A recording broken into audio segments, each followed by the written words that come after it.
बिस्मिल्लाहिर्रहमानिर्रहीम। अस्सलाम वालेकुम नाजरीन, मैं हूं एडवोकेट एजाज अहमद नवाब और आप देख रहे हैं मेरा यूट्यूब चैनल कानून की दुनिया। नाजरीन, कानून की दुनिया में इस वक्त बात करनी है 9 मई के बाद अब तक के सबसे तहलका खेज और सबसे बड़े इंटरव्यू का, उस्मान डार साहब के इंटरव्यू का, जो अचानक से सामने आए और ऑन दी फ्रंट प्रोग्राम में कामरान शाहिद के साथ इंटरव्यू किया। उस इंटरव्यू में जो उस्मान डार साहब ने इम्पोर्टेंट और चीता चीता बातें की हैं, मेन बातें वो आपके सामने रखनी है। और उसके साथ ही साथ इन स्टेटमेंट्स का, इन बयानात का इमरान खान पर, पीटीआई पर दो असरात होते हैं। एक होते हैं लीगल और दूसरे होते हैं फैक्चुअल।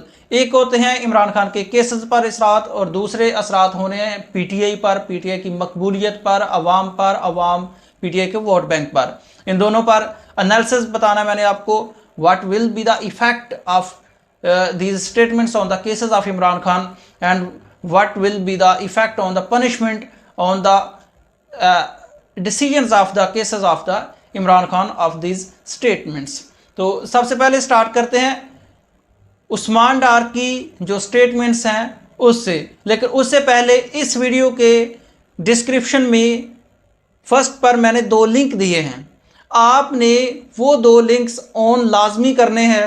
वो दो लिंक्स हैं उस्मान डार की 9 मई वाले दिन की। 9 मई जिस दिन था उस दिन उस्मान डार साहब ने अपने ट्विटर अकाउंट से एक वीडियो क्लिप अपलोड किया था, जिसमें उस्मान डार साहब ये कह रहे थे कि जी निकलो पाकिस्तान की खातर, हाँ खान तेरे जानसार बेशुमार। और वो कह रहे थे कि सियालकोट की सड़कें बंद कर दो और बता दो इनको, और जो हुकूमत के खिलाफ नारेबाजी कर रहे थे वगैरह वगैरह के खान को गैर कानूनी तरीके से गिरफ्तार किया। सारा कुछ उस लिंक में है। वो लिंक जो उस्मान डार ने 9 मई को अपने ट्विटर अकाउंट पर अपलोड वीडियो की थी उसका एक लिंक है। और दूसरा उस्मान डार के मिसिंग होने के बाद, गायब होने के बाद उस्मान डार की वालदा ने जो अपना एक प्रोग्राम में इंटरव्यू दिया था उसका लिंक भी मैंने डिस्क्रिप्शन में दे दिया है। वो भी आपने लाजमी देखना ताकि आपको उस्मान डार के अगवा होने और इस स्टेटमेंट्स के देने में जो फ़र्क है वो वाज़ा हो जाए। और उसके बाद ये जो अब मैं बात करने जा रहा हूँ legal effect of this statement, उसकी भी समझ आ जाएगी, लिहाजा वो लाजमी देखें। पहले मैं आपको उस्मान डार की स्टेटमेंट्स बता देता हूँ कि कौन सी स्टेटमेंट्स दी हैं। पहले कहते हैं 9 मई के वाक़यात की प्लानिंग चेयरमैन पीटीआई की ज़ेर सदारत जमान पार्क में हुई। चेयरमैन पीटीआई की गिरफ्तारी की सूरत में हसास तनसीबात को निशाना बनाने की हदायत दी गई। अक्टूबर 2022 में लॉन्ग मार्च जनरल आसम मुनीर की बतौर आर्मी चीफ तैनाती को रोकने के लिए किया। फिर कहते हैं 9 मई हमलों का मकसद फौज पर दबाव डालकर जनरल आसम मुनीर को ओहदे से हटाना था। फिर कहते हैं जुडिशल कम्प्लेक्स इस्लामाबाद और जमान पार्क में जो कुछ हुआ इसी जहन साजी का नतीजा था। फिर कहते हैं चेयरमैन पीटीआई ने गिरफ्तारी से बचने के लिए वर्कर्स की जहन साजी की। फिर कहते हैं हसास तनसीबात को निशाना बनाने की हदायत खुद चेयरमैन पीटीआई ने की। ये तो थे मेन जो बयानात थे जो लिंक करते हैं, जो रिलेट करते हैं दो बातों से, इमरान खान के लीगल केसेस से और दूसरा इमरान खान की मकबूलियत से और पीटीआई के वोट बैंक से। पहले बात कर लेते हैं इमरान खान के लीगल केसेस से। अच्छा, अब अगर ये दोनों स्टेटमेंट्स देखें तो फिर तो ऐसा लगता है कि डायरेक्टली इमरान खान को सजा हो जाएगी। इमरान खान ये बयान दे रहे हैं साहब, वो जो मिसिंग पर्सन थे, वो जो गायब थे, पहले पिछले 5 माह से तो वैसे गायब थे। पिछले तकरीबन 2 हफ्ते पहले ये खबर आई कि उस्मान डार को अगवा कर लिया गया, उस्मान डार को गिरफ्तार कर लिया गया और मिसिंग पर्सन हो गए और वो अदालतें नाकाम रह गई, एजेंसीज नाकाम रह गई, उस्मान डार सामने नहीं आए। और आज अचानक से उस्मान डार साहब अचानक से सामने आए हैं, ना किसी पुलिस वाले को मिले हैं, ना किसी अदालत को मिले हैं, directly on the front programme में आया और कामरान शाहिद को अपना इंटरव्यू भी दाग दिया। अच्छा, अब ये जो स्टेटमेंट्स हैं, अगर हम to the context of the statements देखें तो फिर तो ऐसा लगता है कि वाह, इमरान खान को तो सजा हो जानी है इन स्टेटमेंट्स पर और सुबह ही हो जानी है। लेकिन नहीं, ऐसा नहीं है। कानून की नज़र में जो प्रोसीडिंग्स होती हैं, जो कानून के कुछ तकाजे होते हैं, वो पूरे करने होते हैं। उस्मान डार ने ये जब ये स्टेटमेंट दी है तो उस वक्त उस्मान डार के पहले इंटरव्यूज़ भी मौजूद हैं, उस्मान डार की वालदा का इंटरव्यू मौजूद है और उस्मान डार के जो केसेस हैं वो मौजूद है। कल उस्मान डार का ये शायद परसों ड्राइवर शूट कर आया है, उसका बयान मीडिया पर मौजूद है।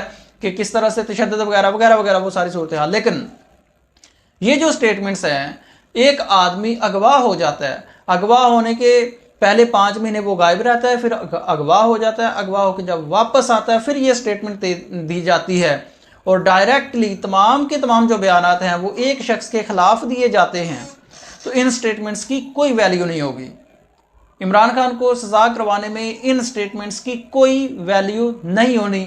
हाँ, अगर उस्मान डार साहब ने कहा कि जी मैं तो कोर्ट में जाकर भी ये गवाही देने के लिए, बयान देने के लिए तैयार हूं, तो अगर उस्मान डार साहब कोर्ट में जाते हैं, सेक्शन 164 की स्टेटमेंट रिकॉर्ड करवाते हैं, तो भी उसकी इतनी वैल्यू नहीं होनी। उसकी वजह क्या है? क्योंकि इमरान खान के खिलाफ जिस पोजीशन में, जिस सूरत हाल में, जिन सर्कमस्टांसेस में ये बयान दिया गया है, इसके लिए ज़रूरी है कि जो इल्ज़ामात उस्मान डार ने आज इमरान खान के पर लगाए हैं इनके पास डॉक्यूमेंट्री एविडेंस होनी चाहिए, लेकिन वो तो नहीं है। जब डॉक्यूमेंट्री एविडेंस नहीं है तो तब तक जो कोर्ट है वर्बल एविडेंस को एक्सेप्ट नहीं करती इन दीज सर्कमस्टांसेस। तो ये जो बयान है उस्मान डार का, इसका इमरान खान के लीगल केसेस पर कोई फ़र्क नहीं पड़ने वाला। लेकिन याद रखें, टाइमिंग बड़ी, यहाँ पर टाइमिंग चेक करें। उस्मान डार का बयान उस वक्त आया जब इमरान खान की जो जमानतें खारिज हो चुकी थी वो लाहौर हाई कोर्ट से दोबारा से बहाल हो चुकी हैं। 9 मई के मुकदमात में, 9 मई के दहशतगर्दी के मुकदमात में इमरान खान की जो अदम पैरवी की वजह से गिरफ्तार जब हो गए थे, तो अदम पैरवी की वजह से जो जमानतें खारिज हुई थी वो जब रिस्टोर हो गई हैं, जब बहाल हो गई हैं, तो उस वक्त उस्मान डार का अचानक से ये तहलका खेज, अब तक का 9 मई के बाद अब तक का सबसे तहलका खेज बयान और मज़े का खेज बयान सामने आ गया है। तो जो टाइम है इंटरलिंक्ड है विद दैट केसेस ऑफ 9 मई। अब बात कर लेते हैं उस्मान डार की इन स्टेटमेंट्स का, इन बयानात का, इस इंटरव्यू का इमरान खान की वोट बैंक के साथ। अच्छा, इमरान खान का जो वोट बैंक है, इमरान खान के जो वोटर हैं, जो सपोर्टर्स हैं, जो वर्कर्स हैं, वो कहते हैं कि अब अगर इमरान खान खुद भी आकर अपने खिलाफ स्टेटमेंट दे दिया जाए, तो जो उसके वोटर हैं, जो अवाम है, जो पब्लिक है, जो पॉपुलैरिटी है, जो मकबूलियत है इमरान खान की, वो नहीं मानेंगे। आज तक जिसने भी बयान दिया है उसने गिरफ्तार होकर दिया है या उसने अगवा होकर दिया है, किसी ने भी बगैर गिरफ्तारी के या बगैर अगवा होने के किसी ने बयान नहीं दिया। और अब तक का जो मेरा एनालिसिस है, अब तक का जो सबसे बुरा तरीका था कॉन्फ्रेंस करने का, बयान देने का, वो था जी चौहान साहब का। लेकिन उसके भी आगे जाकर उस्मान डार ने ये स्टेटमेंट्स आज दी हैं। किन सूरत हाल में दी है, किन सर्कमस्टांस में दी है, वो आप भी जानते, मैं भी जानता हूँ। उस्मान डार साहब अगवा हो गए थे और उनकी ख़ानदान पर फैक्ट्रियाँ बंद हो गई और माँ को अंदर जाके वगैरह वगैरह, वो बड़ी कोई दर्दनाक सी स्टोरी है। तो ये सारी सूरत हाल है। इन सूरत हाल में अगर कोई बयान आ जाता है तो क्या उसको एक्सेप्ट करेगी कोर्ट या नहीं, ये मैं आपको लीगल एनालिसिस बता रहा हूँ, कानून की नज़र में बता रहा हूँ कि जो कोर्ट्स हैं ऐसे बयानात को एक्सेप्ट नहीं करती हैं। अब उस्मान डार का वो बयान जो जाते जाते उन्होंने पीटीआई के हक में बयान दिया, लर्जती आवाज़ के साथ, जब उस्मान डार ने कहा कि मैं पीटीआई को खैरबाद कह रहा हूँ, तो उस्मान डार की आवाज़ बाहर आई।